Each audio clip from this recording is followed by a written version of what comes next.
Pues bienvenidos a todos a esta mesa redonda sobre gobernanza climática. Mi nombre es Carlos Soria Rodríguez, soy investigador Ramón y Cajal y profesor de Derecho Internacional en la Universidad de Jaén.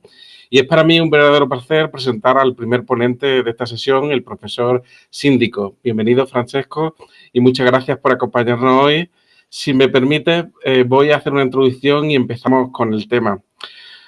Francesco Síndico es profesor de Derecho Internacional Medioambiental en la University of Strathclyde en Escocia y una figura de referencia en temas como el cambio climático, los acuíferos transfronterizos o la litigación internacional en materia climática, ámbito sobre el que se centrará su intervención de hoy. Además, dirige la Climate Change Litigation Initiative y es cofundador del Strathclyde Center for Environmental Law and Governance. Más allá del mundo académico, el profesor Síndico ha ejercido también funciones de asesoramiento en el ámbito público, destacando su participación en proyectos estratégicos para el gobierno escocés, así como su implicación directa en el proceso de opinión consultiva ante la Corte Internacional de Justicia sobre las obligaciones jurídicas de los Estados frente al cambio climático, que es precisamente el tema que nos ocupa. En este contexto, la intervención del profesor Síndico lleva por título Cambio climático ante la Corte Internacional de Justicia, retos jurídicos y políticos a la luz de la opinión consultiva.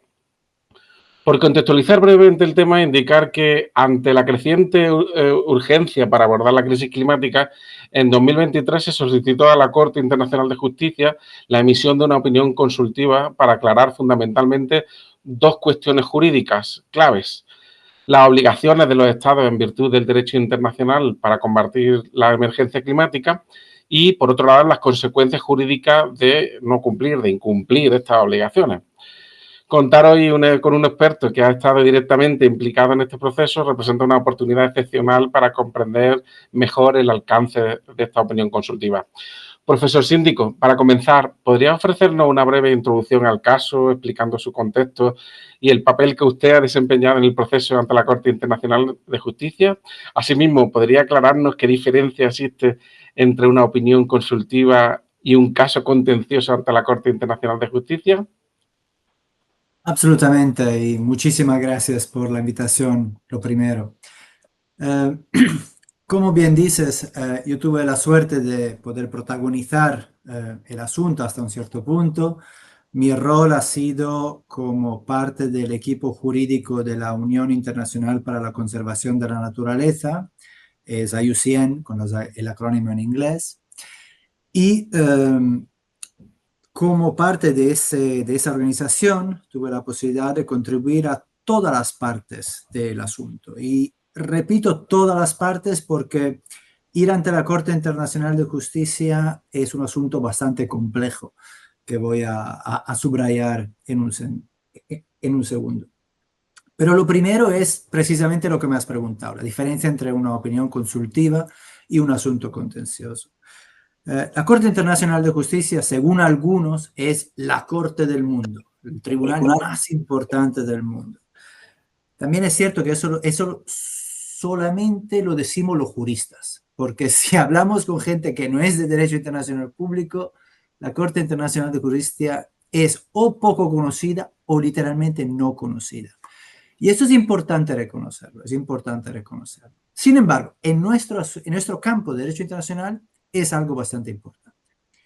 Y lo es hasta tal punto que, si bien es cierto que fue la Asamblea General de Naciones Unidas a adoptar una resolución que pide a la Corte una opinión consultiva, eso no vino de ahí. Hay que retrasarse por lo menos hasta el 2019.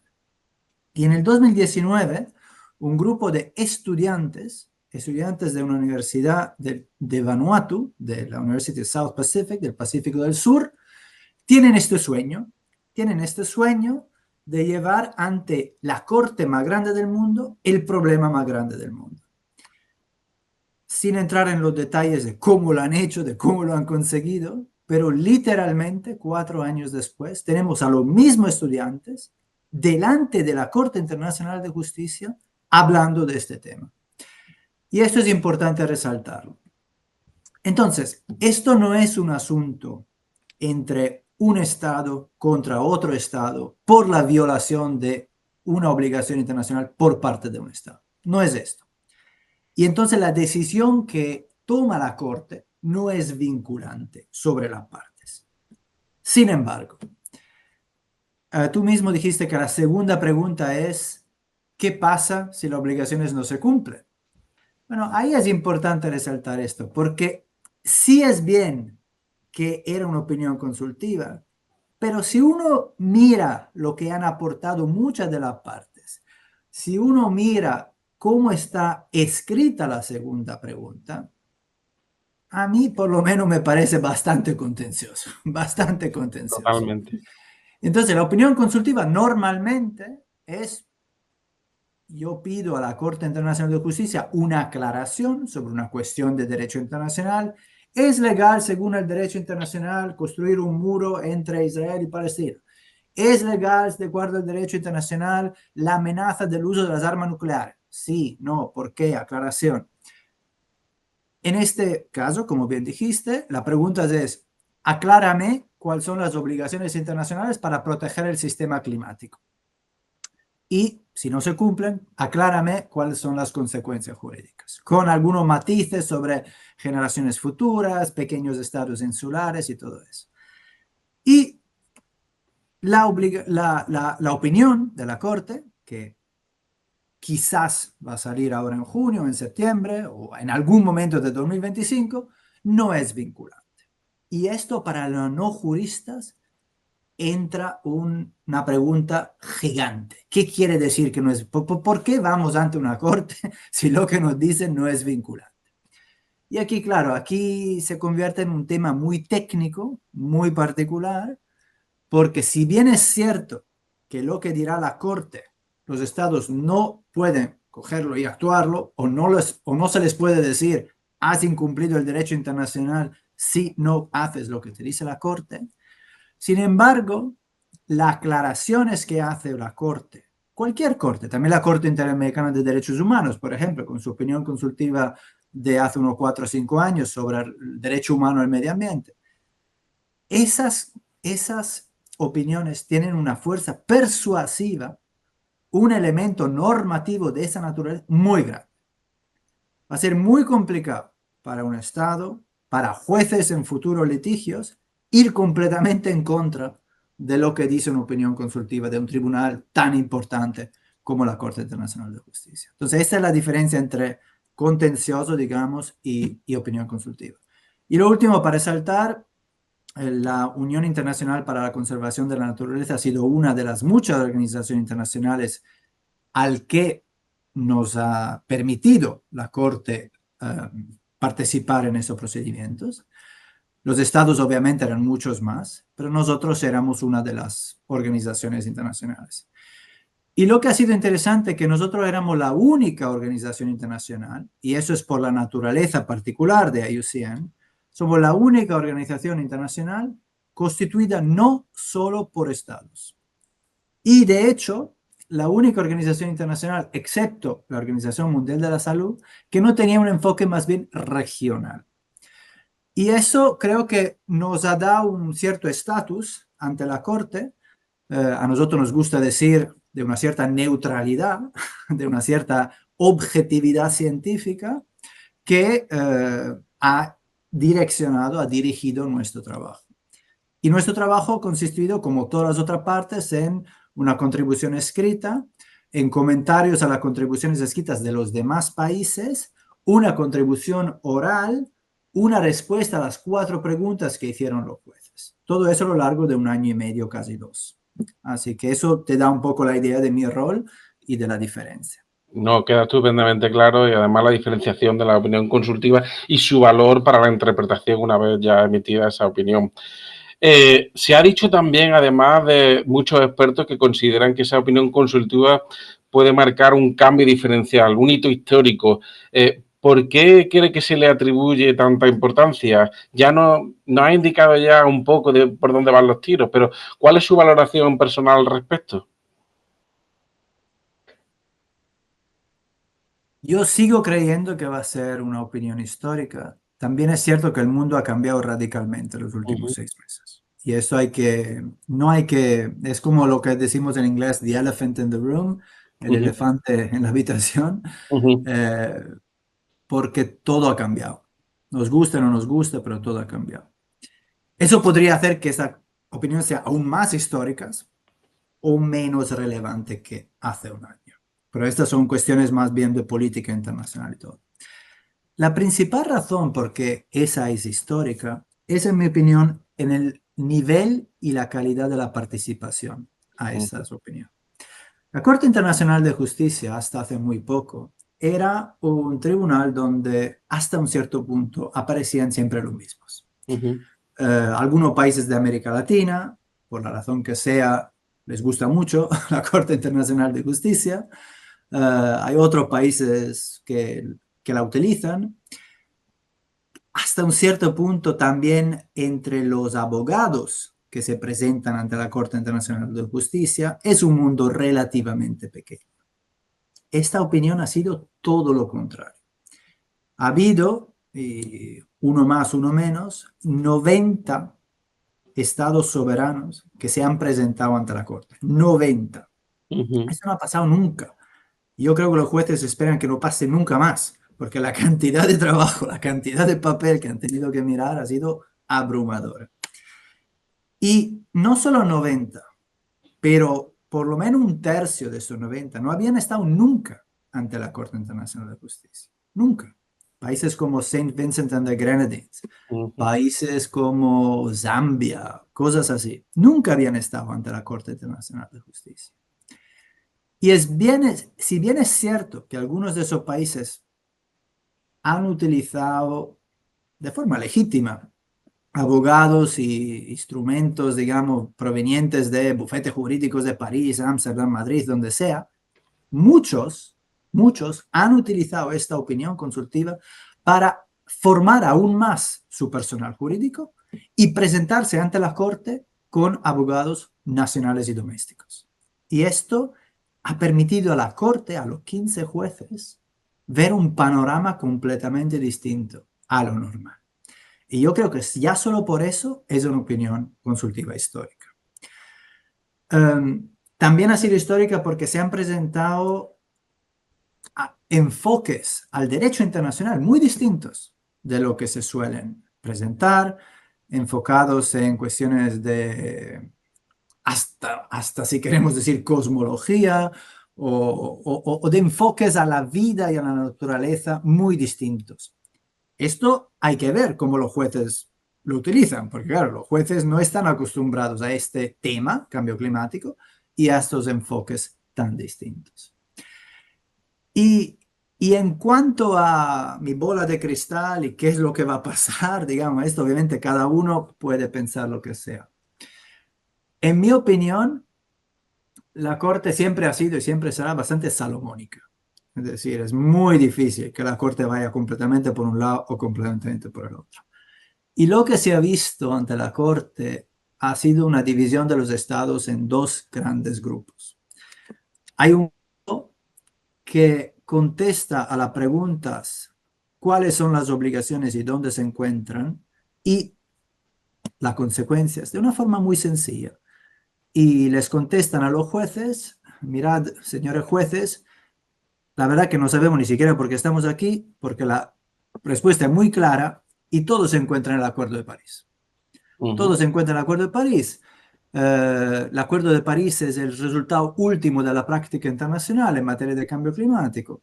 Todos los estados lo han aceptado, así que vuestro trabajo es muy fácil. Tenéis que entender, es un poco complicado el Acuerdo de París, pero cuando lo entendéis, vais a encontrar todas las obligaciones ahí.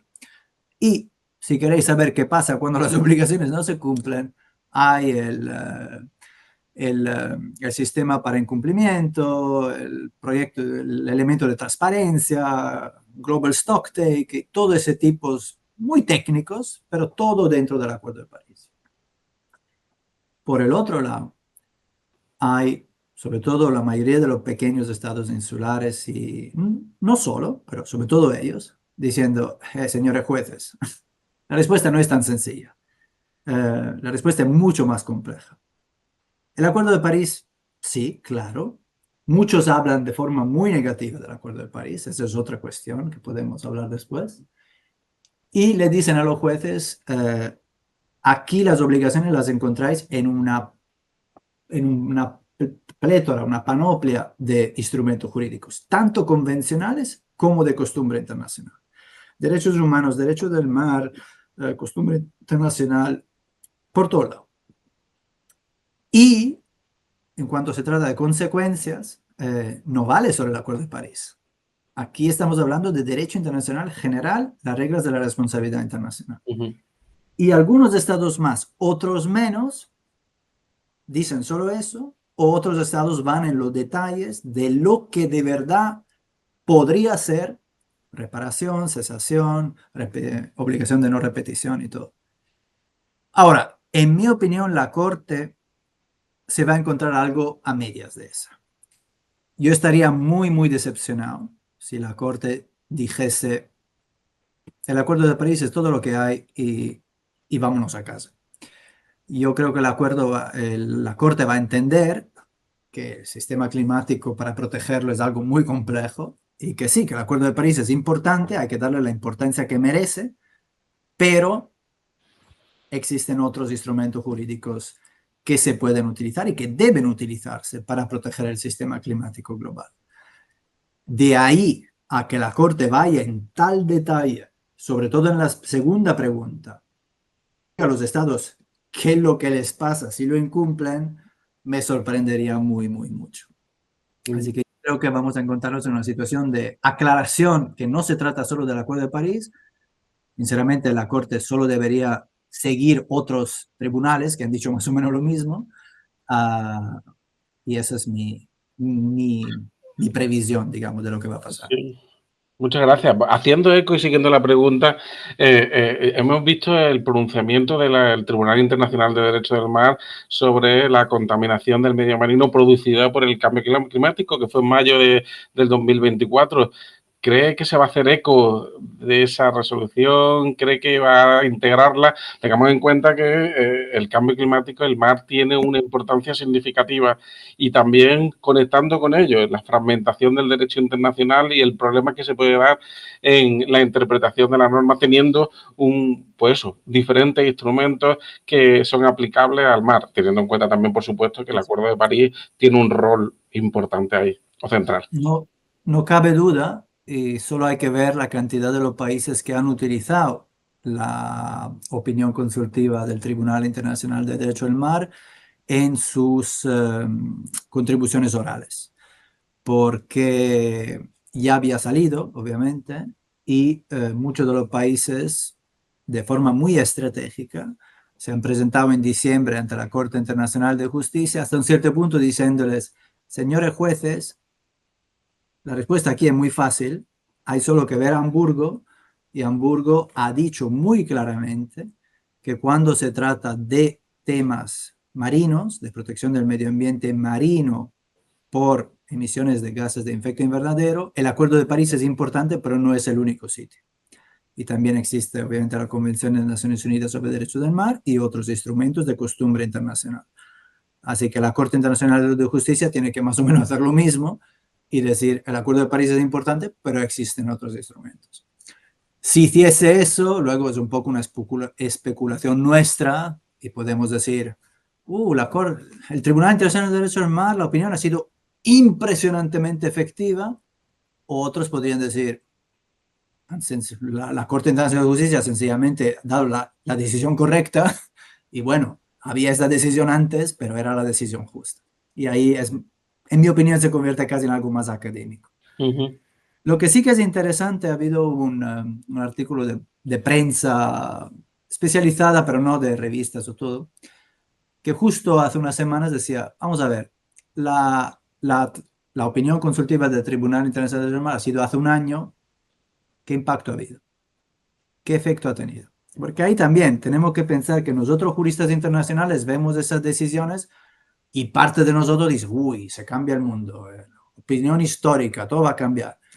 Pero claro, luego en el día a día de la política, de la economía, cosas no cambian tan rápidas y es muy difícil hacer esta consecuencia directa de una decisión judicial nacional o internacional y políticas mejores para el medio ambiente marino y todo. Por ejemplo, Estamos ante la Conferencia de Naciones Unidas sobre el Océano en Niza, en Francia, hoy en día. Y en el primer día, la Polinesia Francesa ha declarado que ha creado la área de protección marina más grande del mundo. Ujú. Muy bien, muy bien. La pregunta es, ¿lo habrían hecho igual si no hubiese habido la opinión consultiva de Germán? ¿Lo hubieran hecho igual si no hubiese habido 30 o 40 o más mil personas en Niza tomándose una cañita al mar y hablando de océanos? Ahí cada uno puede pensar lo que sea. Hay por un lado un extremo diciendo, es fundamental, Hamburgo más Niza crea la Polinesia Francesa, la área de protección marítima.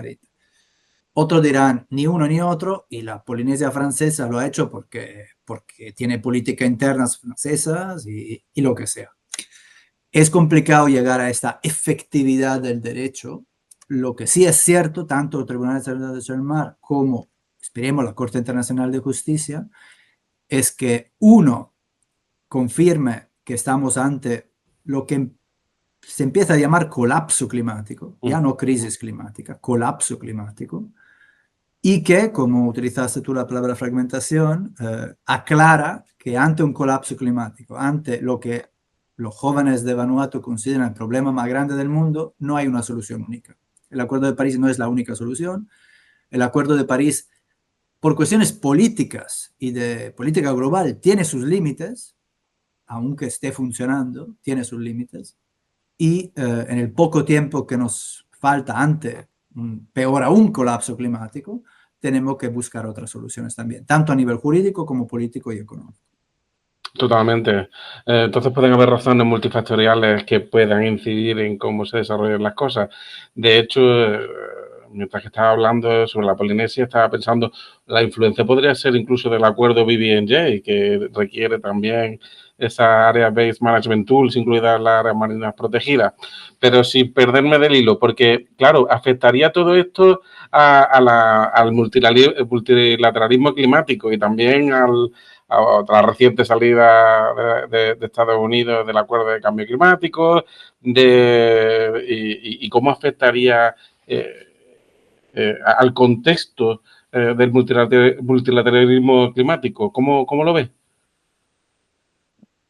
Yo también aquí veo varias posibilidades y mucho va a depender, en mi opinión, de cómo la Corte aclara las preguntas, literalmente la terminología de la Corte en su opinión consultiva y cómo dicha terminología está presentada luego en las capitales y por los medios. Lo que quiero decir es lo siguiente. Si la Corte tomara una decisión demasiado cercana, digamos, a los pequeños estados insulares en desarrollo y dijera, y no lo va a decir, pero imagínate que dijera de verdad, el Acuerdo de París es un desastre, no ha servido para nada y esta es una broma. No todos los estados pequeños dicen así, pero algunos, sobre todo la sociedad civil, muchas veces la que apoya a los estados pequeños, dicen eso. Claro, esto sería un desastre. Esto sería un desastre. Eso sería lo que en inglés se dice el nail in the coffin del Acuerdo de París y del multilateralismo climático. Si lo que viene a decir la Corte es el Acuerdo de París es complejo, no resuelve todo, pero sigue siendo el elemento central del multilateralismo climático, al lado de otros instrumentos jurídicos, políticos, económicos, entonces esto puede ser visto como un señal de apoyo a la implementación del Acuerdo de París, con o sin los Estados Unidos de América.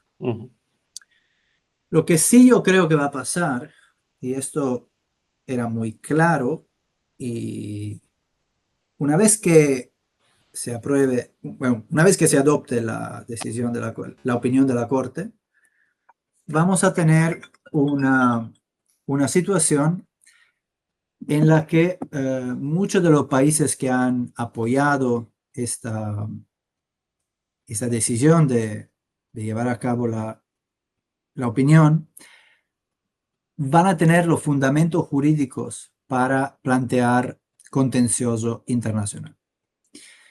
Esta es especulación, obviamente no sé si va a pasar o no, pero algo me dice que sí. Y eso también puede tener un elemento positivo hacia el multilateralismo, el hecho que países partes del Acuerdo de París vayan a juicio ante la Corte Internacional de Justicia o otros tribunales, puede darle como un empuje más a buscar más ambición climática. También puede ocurrir lo contrario. También puede ocurrir que tenemos a dos países que se están sentados uno al lado de otro en las conferencias de las partes, en las interseccionales en Bonn, a lo largo del año en los informales. Y claro, el tío va a decir al otro, pero vamos a ver, hoy estás sentado a mi lado y mañana estás enfrente de mí en un asunto jurídico ante la corte o lo que sea. Así no va. Entonces, claro, medio solución pacífico de controversias, los tribunales, mucho mejor que, obvio, es una agresión militar, comercial, lo que sea, pero algunos países podrían verlo como un elemento demasiado agresivo hacia la cooperación y hacia el multilateralismo climático. Lo que es cierto, y aquí es donde hay que entender por dónde viene esta campaña y dónde están de verdad los que querían la Corte Internacional de Justicia, es que para algunos países, y también dentro de nuestros países, para algunos sectores de la sociedad, el cambio climático ya existe, las víctimas ya son víctimas hoy, y esta gente y estos ecosistemas no tienen tiempo para recuperarse. Y para ellos, sí, el Acuerdo de París está bien, el multilateralismo, pero lo que están a nivel estratégico, están intentando todo tipo de estrategia, incluidos los tribunales, para paliar los efectos del cambio climático, para ganar tiempo en una lucha contra el tiempo, y los tribunales, tanto internacionales como nacionales, son muy importantes para eso. Tomando lo último que ha dicho sobre los nacionales, la incidencia en lo doméstico, en los nacionales, me imagino que intuye que sería la misma, que se podría utilizar a nivel doméstico las obligaciones derivadas pues que resulten de esta opinión consultiva. ¿Cómo lo ves? Me imagino que también iría por allí. Sí, absolutamente. Y aquí dos puntos importantes. Uno es que se va a repetir, en mi opinión, lo que ha pasado con la adopción del Acuerdo de París mismo. Después del Acuerdo de París hubo una primera oleada de contencioso climático nacional. Y en mi opinión, una vez que haya la opinión consultiva de la Corte Internacional de Justicia, y recordémonos, también está la del Tribunal Internacional de Derecho del Mar, la Corte Interamericana de Derechos Humanos, y de aquí a unos años posiblemente también la Corte Africana de Derechos Humanos. Tenemos este paquete jurídico para todas las personas o las organizaciones no gubernamentales que están planteando litigio estratégico contra países y sobre todo contra empresas. Y el elemento más importante aquí es el elemento de diligencia debida, porque de la misma forma que las empresas tienen una obligación de vigilar sobre sus propias actividades y las actividades de sus filiales, también en otros países, sobre temas de derechos humanos y medio ambiente, también, y esa es la esperanza, que la Corte lo aclare aún más, los estados tienen como costumbre internacional, que se aplica a todo, también a Estados Unidos de América, una obligación jurídica internacional de vigilar sobre sus propias actividades, que incluye, en mi opinión, las actividades también de empresas privadas en su territorio nacional, para no causar daño significativo al sistema climático global. La combinación de los dos, el derecho internacional consuetudinario y los derechos nacionales de diligencia debida, que sea el sistema europeo, que sea un sistema nacional, van a dar muchas más municiones a este litigio estratégico nacional. Y hay algunas cosas más que han pasado en el último año. Ha habido un caso que, en mi opinión, podría ser sísmico, un terremoto, que es el caso Lluvia en Alemania. Entonces, aquí tenemos a un granjero peruano que lleva a juicio a la más grande empresa de productora de electricidad alemana en Alemania. Y utiliza derecho alemán. Utiliza derecho alemán para decir, en tus actividades, si creas un daño, me tienes que pagar. Me tienes que pagar por el daño que haces a mi propiedad. el daño causado por el cambio climático creado por la compañía alemana. Y lo importante e interesante de este caso es, uno, el aspecto jurídico, pero también el aspecto de cuantificación económica de ese daño climático. Y la Corte en Alemania acepta en principio ambas cosas. Da igual que estés a 6.000 kilómetros, el daño climático existe y es una cuestión de vecindad global. Y además, ahora tenemos metodologías de cuantificación económica y lo de la causación, que siempre ha sido un problema enorme en tema de litigio climático. ¿Cómo voy yo a vincular las emisiones de Alemania al efecto sobre un glaciar en Perú? Y la Corte en Alemania, eso sí, en Alemania, dice que en principio por lo menos eso se puede hacer. Y claro, esto, acompañado por una aclaración de la obligación de diligencia debida sobre empresas también, esto puede ser sísmico. Y aquí es donde se verá la compenetración entre el litigio internacional, nacional, el efecto de las Cortes. Pero aún así, si de aquí a 4 años la misma empresa alemana está a juicio por algo que ha pasado en Mozambique, o Shell va a tener otro asunto en Países Bajos, ¿hasta qué punto ha sido la Corte Internacional de Justicia aclarando que directamente ha creado este impacto? A nosotros otra vez nos gusta decir muchísimo, la Corte Internacional de Justicia, el derecho internacional ha ayudado a todo eso. Yo no digo que no, pero digo que el derecho internacional, el derecho en general, es una pieza de algo mucho más grande, político, social y económico, que tiene que luchar contra estos efectos nefastos del cambio climático. No, es clara la posición que va dejando y además todas las piezas que se van uniendo para poder luchar contra el cambio climático. Lo ha dejado ya muy claro. Me gustaría también, ya para ir terminando, saber cuál es su, ya lo he estado hablando, comentando antes, cuál es el rol de la participación pública, la participación ciudadana en el desarrollo de esta litigación. Ya más o menos lo ha ido avanzando cuando hemos hablado del caso de la Corte Internacional de Justicia, pero me gustaría que lo ponga en relevancia, qué es lo que, qué importancia tiene para el desarrollo de esta jurisprudencia. Creo que es muy importante, pero también aquí es muy... No me gusta utilizar la palabra problemática, pero puede llevar a tensiones.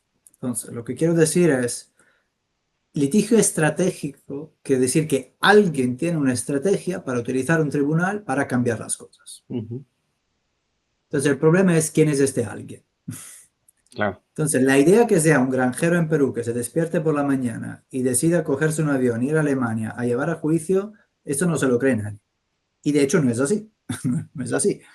Hay una ONG alemana con muy buenas intenciones que ve estratégicamente esta posibilidad y crea toda una estructura de sociedad civil para que el señor Yuya vaya a juicio en Alemania.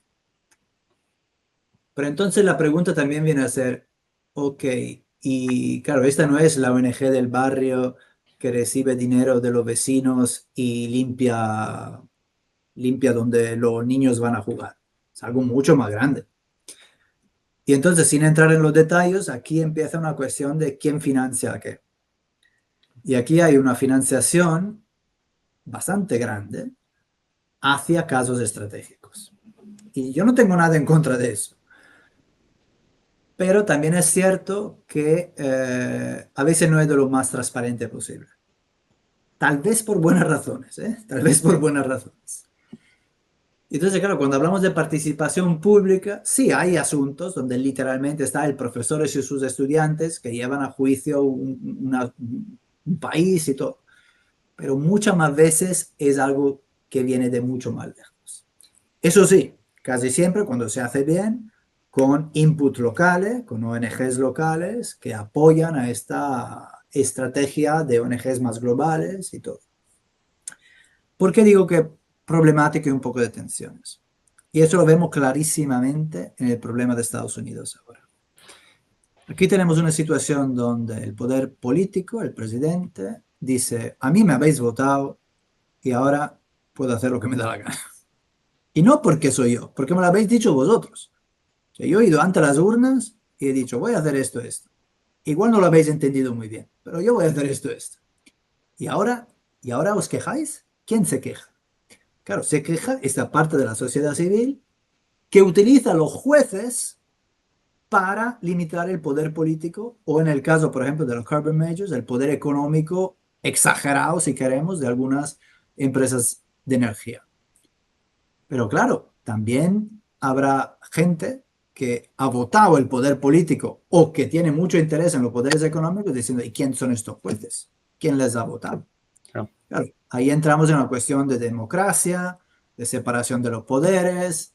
En los tribunales y los jueces están justo ahí, no para hacer lo que la gente que ha votado al presidente quiere que haga, sino para que, si no, ni siquiera necesitaríamos una, una judicatura. Pero es verdad que está creando unas tensiones. E igual son tensiones positivas, ¿eh? Igual son tensiones positivas. Y claro, cuando uno ve a Estados Unidos y ve que el presidente se despierta por la mañana y dice ningún estudiante extranjero en Harvard, claro, te imaginas que pase algo así en España, que ningún extranjero puede estar en Jaén o ningún extranjero puede estar en Strathclyde. Nos Claro, da yo voy a mucho. los jueces y digo, por favor, ¿podemos parar esta locura? Y entonces se utilizan los jueces. Pero también es cierto que estamos creando unas tensiones entre poder ejecutivo, sistemas económicos, sociedad civil y judío. Porque claro, la sociedad civil también incluye, dependiendo en cómo uno determina o identifica sociedad civil también es la persona que no hace parte de ninguna ONG que ha votado al señor en cuestión. Así que es complicado. Vemos que se generan muchos retos para la gobernanza climática, la participación pública en asuntos climáticos.